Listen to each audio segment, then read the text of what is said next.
One thing I'm realizing is there's no need for a perspective shift when you're already on the right path. Let's say you've built a routine for yourself that allows you to be the most optimal version of yourself. You're just feeling like you're the best version of you and you can show up to who you are with this routine. There's no point in breaking that routine if the only reason behind that is the intention of being curious to see what it would be like to break your routine. That's not being open-minded. Because you've been through that path before. You've been through periods of self-sabotage when you told yourself, I'm going to do this for an extended period of time and be consistent with it. You already know what it's like to break your routine. So you're not shifting your perspective. You're just going back to old perspectives.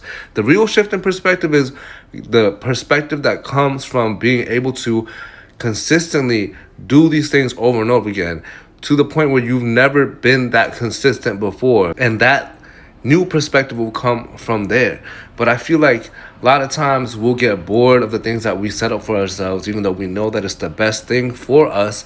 And we thrive when we stick to those parameters. But this part in our mind, and it's a self-sabotaging part in our mind that tells us, hey, like maybe let's break it a little bit. Let's jazz it up. Let's see what it would be like for me to break the routine. And maybe in breaking the routine, I will learn just how important the routine was to begin with.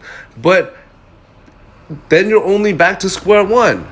And that's okay, sticking to the routine is a good thing. Sometimes it can get boring, but a perspective shift is not necessary. A shift in perspective is not needed when you're already on the right path. Okay, you understand what I'm saying?